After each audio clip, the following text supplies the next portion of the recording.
bonjour à tous. Bonjour. Mais nous allons démarrer, il est 14h30. Alors, je me présente, je suis Laurent Clemens et voici... Sébastien Louchard. Voilà, alors en deux mots, qui sommes-nous? Je m'occupe, Laurent Clemens, de la practice financement de l'innovation chez Pentalog. Pentalog est une société de 700 personnes, principalement dans le monde du digital et de l'informatique. Et nous sommes une équipe plus spécialisée, plus particulièrement spécialisée dans le conseil en innovation, CIR, CI, autres aides publiques. Et nous sommes une trentaine de collaborateurs qui travaillons donc sous la direction de Laurent pour instruire et élaborer des dossiers justificatifs pour ces différentes aides, et notamment notre sujet d'aujourd'hui qui va concerner les crédits d'impôt, recherche et innovation. Voilà, donc vous l'avez compris, hein, l'acronyme CIR-CI concerne les crédits d'impôt. Ce sont deux aides fiscales très connues dont on a beaucoup entendu parler. Crédit d'impôt recherche et plus récemment le crédit d'impôt innovation.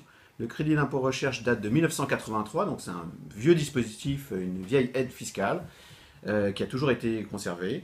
Et le crédit d'impôt innovation date de 2013. Voilà, donc nous allons vous donner quelques conseils pour savoir s'il faut, il faut se lancer dans ces dispositifs qui ont beaucoup de particularités, qui sont bien différents d'autres dispositifs d'aide. C'est l'objet donc de cette présentation aujourd'hui.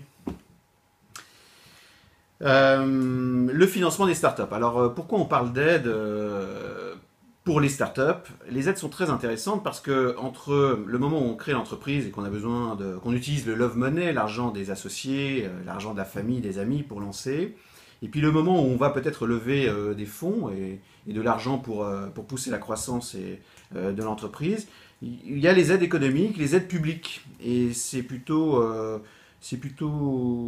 très intéressant en France pour deux raisons. Déjà, nous sommes un peu le paradis des aides. Alors, paradis des aides en tout genre, il y en a plus de 6000, dont les principales sont donc les crédits d'impôt, qui sont très très connus, très très documentés, qui parfois ont pu défrayer la chronique. Les subventions, avances remboursables que la banque publique d'investissement peut proposer aux entreprises, donc ne pas jamais négliger les aides de la BPI. Et toute une foultitude d'aides sectorielles à différents échelons, que ce soit régional, du niveau régional ou local, les aides que proposent les chambres de commerce et d'industrie, jusqu'au niveau européen, les aides et les accompagnements par exemple de l'Agence nationale de la recherche, j'en passe et des meilleurs. Alors nous allons vraiment nous attacher à expliquer là, cet après-midi, les crédits d'impôt recherche et innovation qui sont des dispositifs qui ont beaucoup d'avantages, mais qui présentent également des risques qu'il faut connaître. Alors juste avant de les décrire dans le détail, les aides, c'était la deuxième raison. Non seulement on est le pays des aides, le paradis des aides économiques publiques en France par rapport à d'autres pays, mais aussi, quand on reçoit des aides publiques, ça évite d'aller voir son banquier et puis un investisseur qui va vous prendre une partie du capital. Donc c'est une très bonne pratique des jeunes entreprises, c'est de faire le plein des aides économiques publiques qui sont disponibles. Ça vous évitera de vous diluer et ça vous évitera d'aller voir votre banquier qui est souvent frileux pour des jeunes entreprises.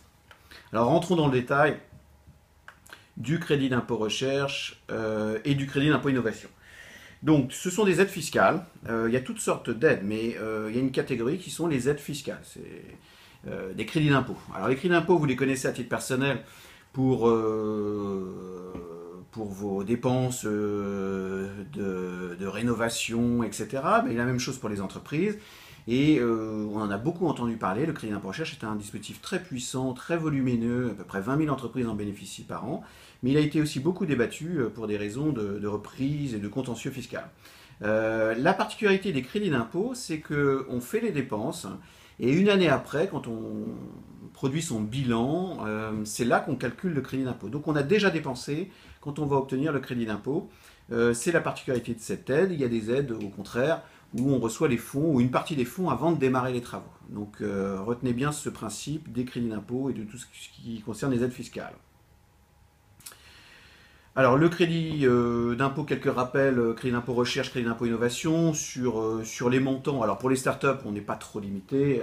Alors on n'est pas limité. Alors crédit d'impôt recherche en fait n'a pas de limite en termes de montant. On peut, alors c'est déclaratif, donc on va déclarer une assiette de dépenses sur laquelle on va calculer un montant du crédit d'impôt qui est égal à 20% de cette somme.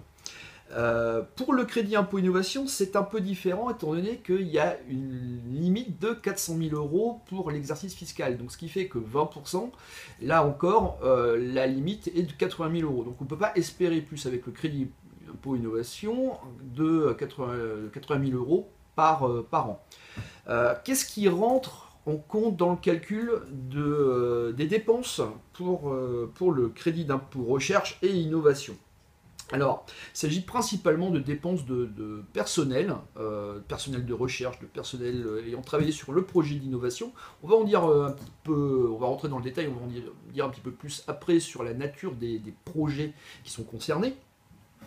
En revanche, là encore, il y a des limites.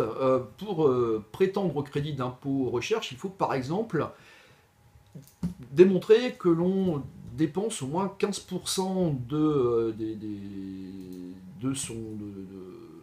son argent en des charges de personnel qui effectuent effectivement de la recherche, donc des salariés.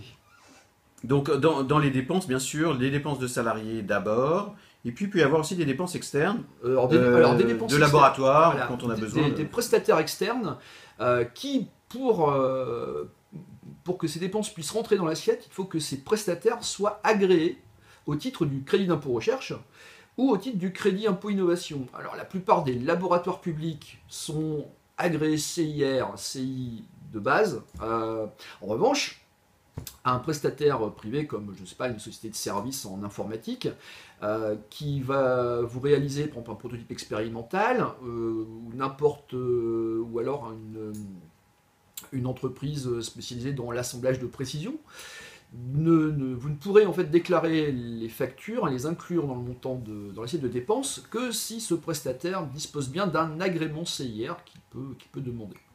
Donc on a vu dans la nature des dépenses qui pouvaient rentrer dans l'assiette, c'est le terme fiscal, du crédit d'impôt recherche, crédit d'impôt innovation, des dépenses internes de salariés, à qui vous payez des salaires, des dépenses externes de laboratoire, ou de prestataires externes privés. Ou d'achat de matériel.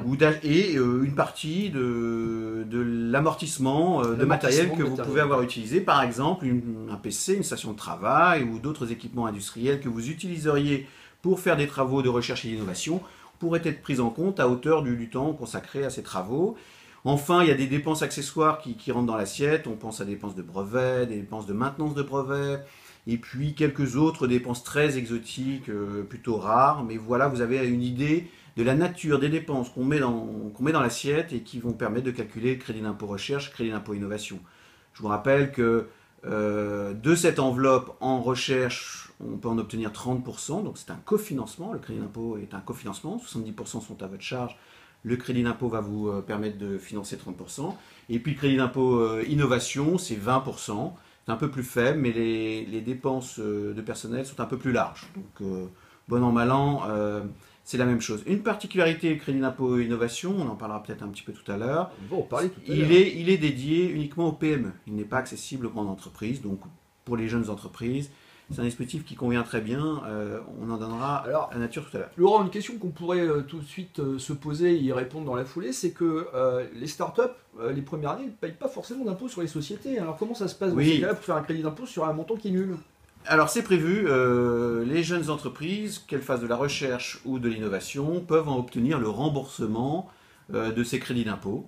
Même si elles n'ont pas d'impôt à payer, parce que l'idée c'est qu'un crédit d'impôt il doit se déduire d'un impôt, et quand on n'en a pas, on peut demander le remboursement. Ça prend quelques semaines supplémentaires pour que l'administration envoie un chèque, un virement du montant du crédit d'impôt, mais nous n'avons pas besoin d'attendre d'avoir de l'impôt à payer pour bénéficier de ce crédit d'impôt. Donc c'est prévu par les textes. Et dans le cas, par exemple, où une entreprise en fait n'a pas le temps de s'en occuper, se décide après, quand elle a une meilleure santé financière, un petit peu plus d'assises, un petit peu plus de confiance, de valoriser ses travaux antérieurs. Oui, alors là, on est dans le cas d'une entreprise qui aurait oublié ou qui n'a pas eu le temps de s'occuper de ses crédits d'impôt. on a la possibilité, c'est du fiscal, c'est un contexte très particulier, de la même façon que pour les autres affaires fiscales, on peut demander une rectification et donc le bénéfice de son crédit d'impôt qu'on a oublié de déclarer jusqu'à 3 ans après les dépenses. Donc si vous vous êtes lancé depuis 1, 2, 3 ans et que puis finalement vous découvrirez à l'issue de ce webinaire qu'il y a un potentiel de crédit d'impôt, vous pourriez tout à fait logiquement demander le bénéfice jusqu'à 3 ans après les travaux. Et donc, du fait, ce sont des dispositifs qui ont l'air d'être généreux, on peut dire ça, Laurent. C'est quand même représenter des sommes importantes, surtout en crédit d'impôt recherche, peut-être pas forcément en crédit d'impôt, quoique 80 000 euros pour une start-up, ça peut quand même représenter une belle somme. Mais alors donc, il faut s'imaginer aussi que ça ne vient pas sans quelques contraintes. Et ces contraintes, quelles sont-elles? Elles reposent sur un concept d'éligibilité, c'est-à-dire qu'on ne peut pas faire du crédit d'impôt recherche ou du crédit d'impôt innovation sur n'importe quel type de projet ou de travaux d'entreprise. Et c'est ce qu'on va expliquer un petit peu plus en détail. Maintenant, en ce qui concerne toutes les conditions d'éligibilité au CIR et au CII. C'est le point dur. S'il n'y a que 20 000 entreprises qui bénéficient du crédit d'impôt recherche, on n'a pas trop les statistiques encore pour le crédit d'impôt innovation. Qui est un dispositif plus récent. Plus récent, 2013. Mais on les aura bientôt dans le détail. S'il y a aussi peu d'entreprises qui en bénéficient, c'est qu'il y a quelques contraintes. Il faut faire de la recherche et de l'innovation. Alors qu'est-ce que de la recherche et l'innovation? Tout le monde en parle. Mais les textes sont plutôt précis, sont plutôt clairs et on va vous donner la nature des travaux qui sont éligibles. Alors à toi Sébastien, la R&D. La R&D, qu'est-ce que c'est que la recherche et le développement? Alors, il existe un document cadre, qui est un document de l'OCDE qui s'appelle le manuel de Frascati. Et le manuel de Frascati détaille, mais de manière extrêmement précise, voire tatillonne, ce que représentent les activités de recherche et développement. Qu'est-ce qui en est, qu'est-ce qui en est pas, qu'est-ce qui est inclus dans ce champ, qu'est-ce qui en est complètement exclu par différents domaines de connaissances, par exemple. Mais ce qui transparaît, en fait, comment on peut résumer les choses, c'est que, et de la recherche, alors, il y a 3 types de recherche. Il y a la recherche fondamentale, la recherche appliquée et le développement expérimental. Chacun se nourrissant des autres. La recherche fondamentale, c'est ce qui est réalisé, par exemple, en sciences physiques ou en chimie pour acquérir des connaissances nouvelles, parfois souvent théoriques, mais sans avoir l'objectif ou la volonté d'une application concrète immédiate. En revanche, la recherche appliquée utilise des résultats fondamentaux pour aussi acquérir des connaissances. La recherche n'est que l'acquisition de connaissances. On va voir que ça a un impact sur la définition de l'éligibilité d'un projet au titre du CIR. La recherche appliquée, c'est acquérir des connaissances avec un objectif, là, cette fois-ci, particulier, pour, dans le cadre d'une nouvelle application, dans le cadre de développement de technologies, pour répondre à des hypothèses qu'on s'est posées sur le fonctionnement d'un prototype, par exemple. On peut très bien disposer d'un prototype et se poser des questions quant à son fonctionnement, de manière à l'améliorer, et de voir que cela engendre encore un nouveau cycle en fait, de recherche et de développement. Le développement expérimental, c'est ce qui va plutôt concerner les entreprises par rapport au CIR, parce que très peu d'entreprises font de la recherche fondamentale. Un petit peu plus font de la recherche appliquée, mais pas tellement. Il s'agit surtout de développement expérimental. Là, il s'agit dans le développement expérimental d'exploiter des résultats de recherche fondamentale ou de recherche appliquée de manière à répondre à des questions que les ingénieurs se posent quand ils ont à concevoir un prototype. Voilà. Donc, ça conduit à la réalisation de prototypes, à l'installation de pilotes, par exemple. Et ce qui en sort, c'est que par rapport à un projet d'ingénierie, on va dire, classique, il faut qu'il y ait vraiment un côté novateur, un côté original, une avancée substantielle de connaissances sur la manière de conduire le développement et la réalisation de ce prototype. C'est ce qu'on dit sur le crédit d'impôt recherche, c'est qu'il faut qu'on ait un dépassement de l'état de l'art. Voilà, c'est ça, c'est le terme consacré, donc c'est une expression un peu jargonesque, c'est le dépassement de l'état de l'art. Alors, l'état de l'art représente l'ensemble des connaissances accessibles à l'homme de l'art, donc en fonction du secteur d'activité concerné.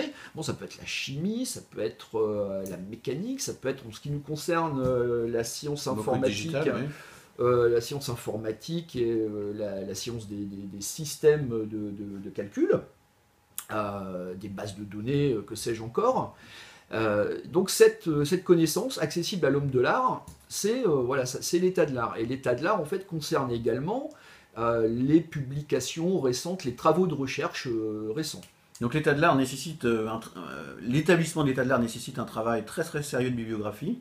On doit montrer, à l'issue de ce travail, complet, et on ne doit pas se contenter de quelques références, etc. On doit le faire comme si on était un scientifique d'université, de laboratoire, et on doit ensuite faire des travaux qui vont dépasser, pour qu'ils soient éligibles, il faut faire des travaux qui dépassent ce que pense la communauté scientifique. Voilà, qui permettent en fait d'apporter un petit peu des connaissances nouvelles, alors que le projet soit un succès ou pas. La science, en fait, c'est voilà, ce qui fonde l'éligibilité au CIR, c'est le besoin de R&D, c'est les incertitudes théoriques, les verrous technologiques et les aléas. Les aléas, alors c'est pas des aléas économiques, hein, mais c'est vraiment, on s'engage dans une approche scientifique pour répondre à des questions, résoudre un problème, mais on ne connaît pas le chemin. Donc le chemin est aléatoire. Ça justifie le fait d'entreprendre des travaux de R&D. À l'issue de ces travaux, l'avancée de connaissances, ça peut très bien être de dire, voilà, l'approche que nous avons suivie a été une impasse. C'est déjà une connaissance. D'accord, et d'ailleurs c'est souvent un indicateur, on en parlera tout à l'heure, mais les échecs sont souvent des indicateurs de recherche, quand ils sont faits par des hommes de l'art, qui font ça très sérieusement. L'échec montre qu'il y avait un aléa réel, et la preuve c'est qu'on a raté, qu'on n'a pas réussi à sortir, à aller à la fin du projet, et évidemment en aval à sortir des produits nouveaux, ou des services nouveaux. Tout à fait. Donc ça c'était la définition de la R&D, on retiendra aussi qu'en gros, dans les petites entreprises, ce sont souvent des travaux, on ne voit pas souvent de la R&D, je crois qu'il faut le dire. Ça a un caractère très cyclique. C'est cyclique et intermittent. C'est cyclique et c'est souvent le fait, tout de même, il faut le reconnaître, d'universitaires, de doctorants qui sont sortis de l'université et qui ont commencé à développer et faire des travaux de recherche à des fins d'exploitation commerciale, etc. Donc il y a souvent ce contexte-là. Il n'est pas exclusif, mais on voit ça souvent. Alors ici, on a un petit organigramme en fait, qui permet de voir comment se situer par rapport à l'éligibilité au CI. Donc on a un projet de développement d'un produit commercial, on est une entreprise. Donc notre but, c'est de fabriquer des choses, de les proposer aux clients, de se faire payer. Et donc tout commence par de la veille concurrentielle, la veille scientifique et technique, l'état des techniques existantes. Voilà, on a un produit commercial, on a une idée, on a une idée, une invention. Et par contre, il y a un peu loin de la coupe aux lèvres entre l'idée et la réalisation pratique. Dans ces cas-là, on se positionne. Quel est l'état du marché, quel est l'état de la concurrence? Voilà, ce besoin est-il adressé par le marché? Positionnement, donc état de l'art scientifique et technique, parce que c'est quelque chose de complètement novateur, mais on ne sait pas où on va. Alors ça peut arriver. Alors par exemple, qu'est-ce qu'on pourrait donner comme exemple? Je ne sais pas, vous voulez concevoir un nouveau dispositif de stockage de l'hydrogène, parce que vous imaginez que l'hydrogène est peut-être le carburant du futur. Alors voilà, quel est l'état de l'art scientifique et technique sur le stockage de l'hydrogène? Alors, ça va conduire à des solutions identifiables. Si jamais l'état de l'art les propose, l'état de l'art permet de répondre à la question. Dans ces cas-là, il n'y a pas d'éligibilité au CIR parce qu'il n'y a rien qui justifie d'entreprendre des travaux de recherche et développement. Dans le cas contraire, on identifie ce que j'avais évoqué avant, donc les verrous technologiques, les incertitudes scientifiques, techniques. Voilà, qu'est-ce qui reste à découvrir là où la recherche courante faite dans les laboratoires achoppe. Voilà. Et pour lesquelles votre entreprise pourrait proposer une solution. Voilà, donc ce cheminement est l'essentiel d'ailleurs du dispositif. C'est pas tant le calcul, l'éligibilité économique dont on parlera, il glissera un mot tout à l'heure. C'est vraiment l'éligibilité des thèmes de recherche. Est-ce qu'on est en train de faire de la recherche et développement? Si c'est le cas, ces travaux sont éligibles au crédit d'impôt recherche et après on va calculer l'avantage et le montant de l'avantage. Donc le deuxième dispositif, c'est le crédit d'impôt innovation. Alors l'innovation au sens des textes, c'est un peu différent. Un autre manuel que le manuel de Frascati, le manuel d'Oslo, oui. donne, et l'administration donne aussi des règles. Qu'est-ce que de l'innovation? Et là, c'est assez précis. Je débute simplement pour dire que ça s'agit de l'innovation de produits qui sont éligibles pour le CI, et par extension les logiciels. Mais alors, qu'est-ce que c'est qu'un produit ou un logiciel innovant? Alors, le manuel d'Oslo, lui, répertorie 4 types d'innovation. Donc, il y a l'innovation de produits, donc une chose nouvelle qui répond à un besoin. L'innovation de procédé, donc c'est la manière de fabriquer quelque chose. L'innovation de service, donc c'est une nouvelle manière, en fait, un nouveau service, d'apporter un service aux personnes, aux entreprises. Et l'innovation de marketing, donc c'est une nouvelle manière de vendre des choses. Le crédit d'impôt innovation ne concerne réellement que l'innovation de produits. Donc il faut avoir un produit matériel ou immatériel dans le cadre d'un logiciel. Mais par exemple, si votre entreprise met en place un service en ligne, c'est pas un produit. Non. Donc attention, logiciel par extension. Logiciel redistribuable ailleurs, ou disponible en S2AS aussi, où les abonnés à votre plateforme de services de soft vont pouvoir utiliser le soft comme s'ils l'avaient installé chez eux on-premises. Là, dans ces cas-là, c'est potentiellement éligible. Le critère rédhibitoire d'être un produit est rempli. Alors il y a plusieurs critères sur l'innovation. Qu'est-ce qu'on entend par innovation? On voit bien que c'est l'innovation de produits et par extension les logiciels, mais c'est quoi l'innovation? Alors qu'est-ce qui fonde l'innovation? Pour fonder l'innovation, en fait, il faut dépasser son marché. Donc, il faut dépasser ses produits concurrents, les produits équivalents. On évite de parler de concurrence. Enfin, les textes ne parlent pas de concurrence, ils parlent de produits équivalents. Donc, il faut d'abord identifier son marché. Où est-ce qu'on agit? Quel est le champ de bataille, en fait, quoi? Et quelles sont les forces en présence? Et donc, c'est réaliser un benchmark, tout simplement, identifier les produits équivalents. Alors, c'est pas évident à faire, mais identifier les produits équivalents et regarder partout où on les dépasse ou on ne les dépasse pas sur 4 axes.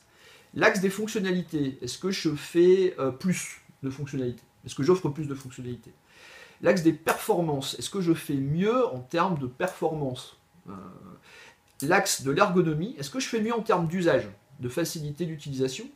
Et enfin, un axe qui est dans le domaine du digital, pas tellement évoqué, mais dans d'autres domaines peut très bien l'être, il s'agit de l'éco-conception. C'est-à-dire, est-ce que je conçois mon produit en respectant, on va dire, la nature, en utilisant beaucoup moins de ressources, beaucoup moins d'énergie? Ou est-ce que, justement, l'usage de ce produit utilise moins de ressources que les produits équivalents, ou moins d'énergie que les produits équivalents? Voilà, donc on doit se lancer dans cette analyse benchmark et puis vérifier que le produit que l'on va sortir dépasse la concurrence sur l'un de ces axes-là. Si c'est le cas, c'est l'innovation. Donc, crédit d'impôt innovation, on peut le calculer. Je vous rappelle quelques critères d'éligibilité économique, on va dire. Être une entreprise française, par exemple. Ce sont pour les entreprises françaises. On peut, vous l'avez vu, avoir des dépenses internes et des dépenses externes. Les dépenses externes, elles doivent être, alors à l'exception des brevets, en Europe. On peut faire appel à des prestataires qui sont en Europe, dans l'Union européenne. Ouais, n'importe quelle entreprise, d'ailleurs, établie dans un pays de l'Union européenne, peut se faire agréer CIA ou CI, il faut le savoir. Voilà, et je vous rappelle sur le CI, ça s'adresse uniquement aux PME. Les grands groupes ne peuvent bénéficier du CI. PME donc voilà l'éligibilité. Au sens oui, moins de 250 personnes, 50 millions. Donc il y a des critères qui sont établis en fait par l'Union européenne et qui permettent de définir en fait ce statut de PME. Et lorsqu'une entreprise en fait remplit ces critères, elle peut prétendre être éligible au CI. C'est pas du coup un critère rédhibitoire. Alors, il faut tout de même parler une minute ou deux des risques. Pourquoi on a autant parlé du crédit d'impôt recherche et du crédit d'impôt innovation? C'est pour deux raisons. Ce sont des dispositifs très puissants qui permettent un cofinancement rapide des projets. Beaucoup d'entreprises en ont abusé. Des entreprises qui faisaient ni de la recherche et développement ni de l'innovation, et du coup il y a eu de la reprise. Donc le principal risque, c'est un risque fiscal, puisque l'administration peut être très sévère et peut revenir pendant 3 ans réclamer les sommes obtenues. Et pour des jeunes entreprises, peuvent mettre en péril ces jeunes entreprises parce qu'elles auraient peut-être abusé de ces dispositifs. Nous en connaissons, des entreprises que nous avons aidées dans des moments difficiles, pour qui leur crédit d'impôt recherche était attaqué par l'administration, il fallait rembourser, ça mettait en péril l'entreprise. Donc c'est un sujet sérieux en termes de risque. Le risque fiscal est le premier des risques, l'administration fiscale. Alors l'administration fiscale ne travaille pas toute seule. Pour évaluer le contenu de ces thèmes, de cette R&D, cette innovation, elle le fait avec l'aide du ministère de la Recherche. Tu peux nous en dire 2 mots peut-être? Alors oui, un dossier justificatif de crédit d'impôt recherche ou innovation comporte 2 volets. Il y a un volet réglementaire et fiscal qui précise les dépenses, leur nature et leur montant. Et ça fait l'objet en fait d'une déclaration sous forme d'un formulaire CERFA. Et là aussi, dans ce volet-là, en fait, il faut conserver les pièces qui sont les fiches de salaire, les fiches de temps, les CV, diplômes des différents intervenants. Et alors, il y a le volet, on va dire, le volet de fond, le volet de contenu scientifique dans le cas du crédit d'impôt recherche ou industriel dans le cas du crédit d'impôt innovation. Et dans ces cas-là, l'administration fiscale se déclare complètement incompétente et transmet le dossier scientifique au ministère de l'Enseignement supérieur et de la Recherche, qui lui, en son sein, dispose d'une cellule spécifique à l'instruction des dossiers du CIR. Et donc va nommer un expert qui est le plus souvent un maître de recherche, qui est dans un laboratoire de recherche publique, et qui va instruire ce dossier et dire... alors c'est pas forcément un expert du domaine en plus, c'est ça qui est assez amusant. C'est pas forcément un expert du domaine, mais c'est lui qui va dire si le dossier présente un caractère de recherche, ou non, ou tout ou partie du dossier. Chaque dossier étant constitué d'un ou plusieurs thèmes, et donc l'expert nommé par le ministère de l'Enseignement supérieur et de la Recherche va rendre son verdict thème par thème. Donc pendant 3 ans, les risques, ce sont à la fois un contrôle fiscal, avec particulièrement une analyse des crédits d'impôt obtenus, avec l'aide du ministère de l'Enseignement supérieur de la Recherche, ou du ministère de l'Industrie pour le crédit d'impôt innovation. Et donc, ça fait partie du travail de préparation de ce crédit d'impôt. Il y a un travail de documentation évident, tant économique, les pièces comptables qui ont permis le calcul de ce crédit d'impôt, mais aussi l'intégralité du dossier scientifique ou technique qu'il faut pouvoir donner à tout moment à l'administration pendant 3 ans. Voilà, de manière à justifier l'éligibilité. Tout à fait. Donc c'est le pendant d'un dispositif puissant, rapide à mettre en œuvre. C'est la capacité à pouvoir argumenter et disposer d'un bon dossier solide. Et c'est pour ça que beaucoup d'entreprises se font aider, accompagner par des conseils, parce que c'est loin d'être évident quand on est au quotidien dans l'action. Alors on va vous donner aujourd'hui, maintenant plutôt, des exemples de thèmes. Alors suivant vos secteurs, ils vous parleront plus ou moins, mais on vous donne des exemples de thèmes où le CIR, il faut y aller si vous développez ce type de travaux de recherche chez vous ou d'innovation. Et puis si d'autres thèmes qui ne sont pas éligibles. On va vous donner un florilège d'exemples, mais évidemment, un examen attentif de votre situation et de vos travaux est nécessaire pour vous positionner définitivement. Alors, par exemple, pour le crédit impôt recherche, dans quel cas on peut raisonnablement être certain de pouvoir en bénéficier? Est-ce qu'il y a quelle matière? Alors, crédit impôt recherche, si vous venez du monde académique, que vous êtes un docteur, ou vous venez d'un laboratoire, il est fort probable que vous voyez très bien la nature des travaux. Si c'est la poursuite de travaux universitaires, il y a de fortes chances que vous soyez dans l'éligibilité au crédit d'impôt recherche. Si vous... alors, dans les sciences dures, on va dire, mais aussi les sciences molles... les sciences sociales et humaines. Voilà, tout ce qui est sciences sociales, il commence à y avoir de plus en plus de projets de recherche? Alors oui, notamment des projets, on va dire, multidisciplinaires, comme par exemple des projets d'analyse de données appliqués aux sciences sociales. On peut imaginer de la démographie, de sciences politiques, qui font usage en fait de toute la recherche en mathématiques appliquées, en analyse de données sur des gros contingents de données. Et donc, ouais, voilà, aussi avoir suffisamment de données. Autre avoir ce genre indicateur, de données. si vous utilisez, vous allez utiliser, vous utilisez des laboratoires donc d'université pour ces travaux, pour une partie de ces travaux, là aussi c'est un bon indicateur comme quoi le CR c'est sûrement fait pour vous. Il faut regarder dans le détail, mais c'est un bon indicateur. Alors par contre, il y a des situations où le CIR n'est pas fait pour vous. On peut donner des exemples, peut-être.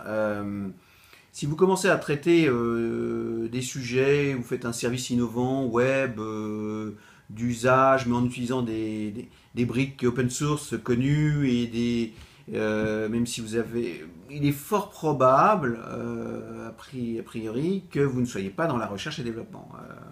On peut donner peut-être d'autres exemples. Alors c'est souvent dans le domaine IT, nous on a eu des cas, des dossiers à instruire où notre entreprise cliente croyait faire de la R&D, mais en fait c'était de l'ingénierie de haut niveau parce que l'état de l'art était constitué au départ des travaux. Donc, par exemple, je ne sais pas, modifier un framework PHP, c'est pas de la recherche et développement, par exemple. Qu'est-ce qui pourrait être de la recherche et développement dans le cadre de l'informatique? C'est par exemple la conception d'un nouveau langage informatique. Ça, c'est de la recherche appliquée et du développement expérimental. Ça marche. Donc voilà quelques exemples.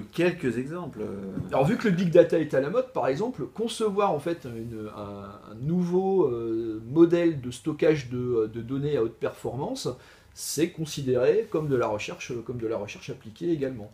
Alors ça se fait, c'est une recherche en fait qui se fait essentiellement aux États-Unis, un petit peu en Angleterre, en Allemagne. En France, pas tellement. En France, on est plus dans l'algorithmique, le calcul, les maths appliquées, tout ça, quoi. Mais si, enfin, ça se plaide, on peut argumenter là-dessus. Alors dans l'innovation, c'est plus fréquent, et les jeunes entreprises font plus d'innovation que de recherche, en volume, c'est certain. Alors là, l'innovation, on est plus à l'aise. Vous pouvez y aller si vous avez naturellement fait un benchmark. Vous avez comparé sur votre marché, imaginons le marché européen, les solutions concurrentes. Vous avez vu les avantages et les inconvénients des uns et des autres. Vous avez une grille de benchmark. Vous avez récupéré les documentations des uns et des autres. Et puis vous, le produit que vous allez sortir, vous savez qu'il va avoir déjà un avantage concurrentiel. On l'a dit, sur les fonctionnalités, l'ergonomie, ou la performance, ou l'éco-conception. Et ça, vous avez fait ce travail de benchmark et vous avez spécifié l'avantage. Là, vous êtes probablement dans l'innovation.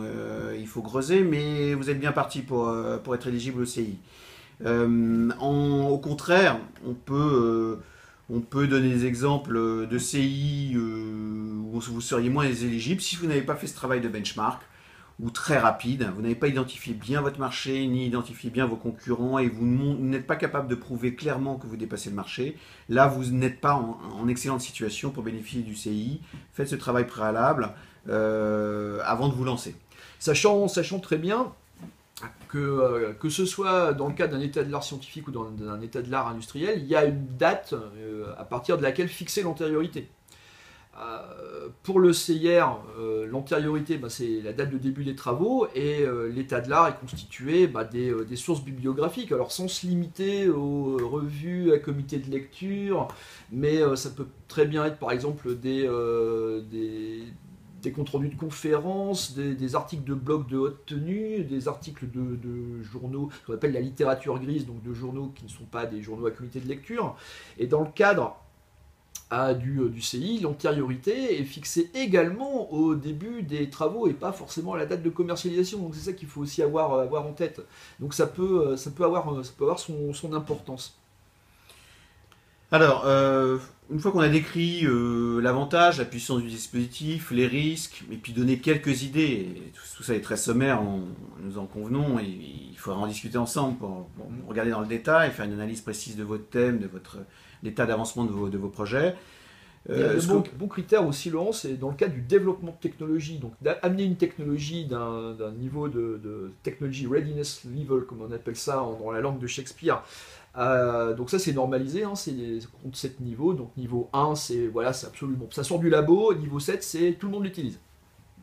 Un projet qui permet de faire passer en fait une technologie de niveau, il y a de fortes chances qu'il soit non seulement éligible au CI, mais peut-être aussi au CIR si ce changement de niveau implique de devoir refaire de la recherche appliquée ou de faire un développement, un prototype expérimental, juste pour valider une hypothèse de fonctionnement du prototype, par exemple.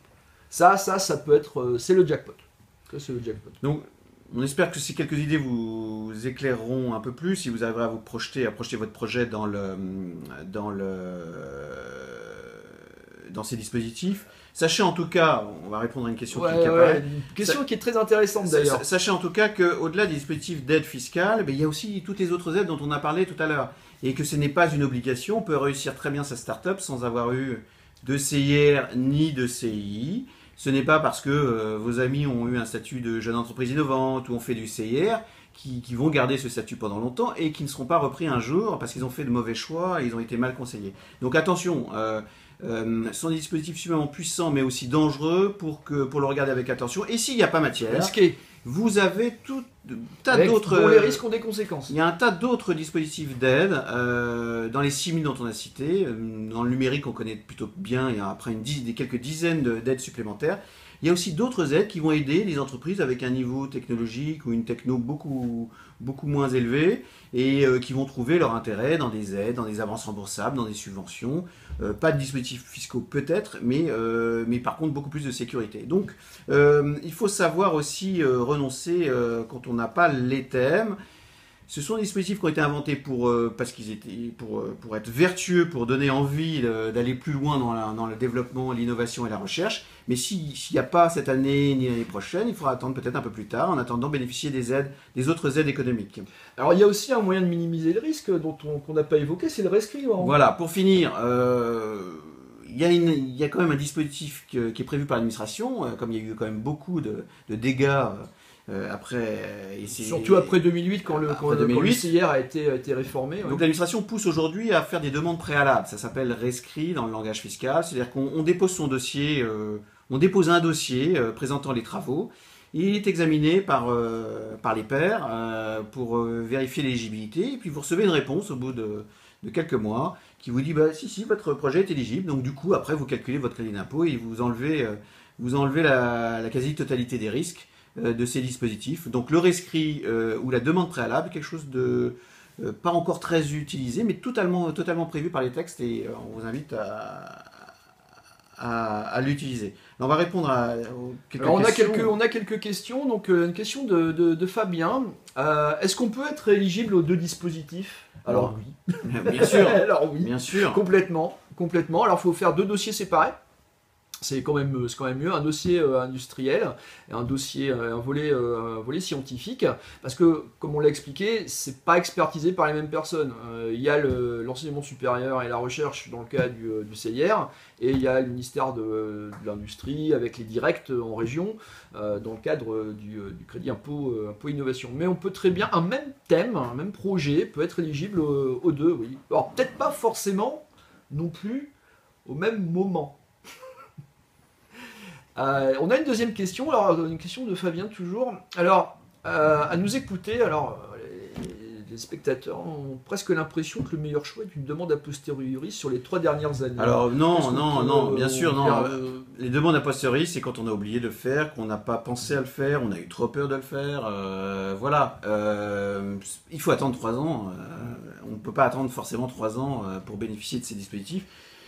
Ils sont incitatifs, c'est du cofinancement, on en a besoin le plus tôt possible, en général, quand on est une jeune entreprise. Et donc, soit on veut sécuriser l'affaire et on fait un rescrit, une demande préalable, ce que j'indiquais tout à l'heure, soit on fait la déclaration habituelle, soit on peut faire une réclamation dans les 3 ans qui viennent. Donc, non, c'est pas forcément la meilleure la meilleure méthode, mais on peut récupérer des crédits d'impôt, on en fait régulièrement, chaque année Ouais, on récupère récupération sur 1, 2, 3. voire 3 ans, tout d'un coup, avec beaucoup de thèmes, ça fait des gros dossiers, avec une instruction qui dure un petit peu de temps, mais on le fait, Alors, on sur aime les bien demandes- faire ça en plus. Sur les demandes préalables, la question d'Eric, bien sûr, on peut y revenir plusieurs fois. On peut reformuler plusieurs fois. C'est la même chose aussi pour le statut de GUI dont on n'a pas parlé. Ouais, tout à On fait. peut faire plusieurs On demandes. peut faire plusieurs demandes de rescrit, plusieurs... Il tout y à a fait, ouais. souvent, voilà, c'est tout à fait possible d'y revenir plusieurs fois avec un autre dossier. En l'occurrence, est-ce que, Ça nous a- est-ce que le statut de GUI est toujours intéressant pour les startups Oui, en alors le statut de particulier GUI est très intéressant. De la même façon, il y a très peu d'entreprises sur les 20 000. Il n'y en a plus que 3 000 qui sont GUI. Pourquoi? Parce que dans les GUI, on a à la fois une jeune entreprise, mais aussi qui a un volume de R&D. Donc avec les mêmes critères qu'on a vu pour le crédit d'impôt recherche, un volume de tout à R&D fait. puissant, puisqu'il faut dépenser plus de 15% de ses Alors, dépenses. la dénomination est très trompeuse parce que c'est jeune entreprise innovante, mais les critères C'est d'éligibilité sont les mêmes que celui du crédit impôt recherche. Et donc il faut justifier de travaux de R&D. Pas Donc forcément travaux GUI d'innovation. toujours très intéressant, il y a une économie de charge sociale. Et puis vos investisseurs plus tard vous demanderont aussi, je reboucle avec ce qu'on disait tout au début, c'est que vos investisseurs, ceux que vous avez déjà aujourd'hui et ceux que vous aurez demain, vous demanderont peut-être un jour est-ce que vous avez fait le tour de toutes les aides? Est-ce que vous avez fait le tour des crédits d'impôt et des statuts de GUI? Et donc à ce titre, le statut de GUI est assez prisé par les entreprises et à cause de leurs investisseurs. Voilà. Sachant que nous, on connaît des startups qui... on a des success stories à raconter, des exemples qui vont pas forcément très très loin d'ailleurs, mais ça, c'est vrai que c'est quelque chose qui fonctionne, à la fois le statut de GUI, on peut cumuler avec du CIR, avec du CI, tout ça en même temps. Et alors, question, est-ce qu'on peut cumuler des crédits d'impôt et des subventions de la BPI par exemple? Alors, normalement, il faut retenir un principe, c'est que les mêmes dépenses ne sont pas primables deux fois, donc les mêmes travaux ne sont pas primables deux fois, sauf que dans les aides, les 6000 aides dont on a parlé tout à l'heure, il n'y a pas que des subventions, il y a des avances remboursables, il y a des prêts à T0, il y a toutes sortes de choses, donc il faut regarder ça dans le détail. Mais retenez que, en tout cas, 1 euro de crédit d'impôt recherche n'est pas cumulable avec 1 euro de subvention sur exactement les mêmes dépenses, par exemple de salaire d'un chercheur. Hormis ce cas-là, le reste, on peut jouer de tous ces dispositifs pour maximaliser le cofinancement de vos projets. Si vous avez peut-être une dernière question pour terminer, nous avons été un peu long aujourd'hui. N'hésitez pas à nous poser d'autres questions. Si peu, on avait quand même pas mal de questions. Enfin, des questions pas nombreuses, mais qui nécessitaient quand même un développement détaillé. En tout cas, nous avons, en termes de services, nous chez Pentalog, vous avez la possibilité de nous interroger pour vérifier gratuitement l'éligibilité de vos thèmes. Nous organisons des calls.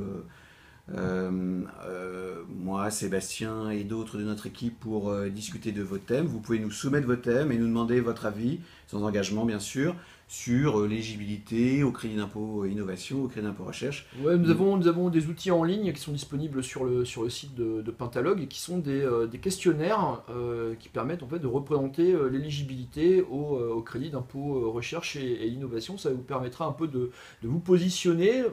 Ça concerne essentiellement les indicateurs de R&D plutôt que la nature profonde des travaux qui changent évidemment pour chacun des répondants. Mais ça nous permettra, déjà de nous faire une idée,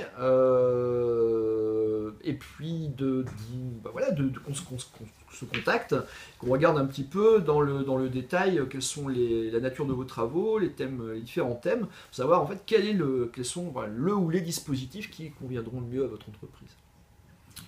Nous vous remercions de votre attention pendant cette demi-heure et ce webinaire, et on vous dit à très bientôt. Voilà, à très bientôt. On va peut-être en refaire un, on discuterait de quoi pour le prochain? On pourrait rentrer dans quelques thématiques, en computer science, en digital par exemple, c'est un sujet qu'on connaît bien, mais on pourrait traiter des autres aides, autres que fiscales par exemple. Voilà. Merci à vous. Bonne journée, au revoir.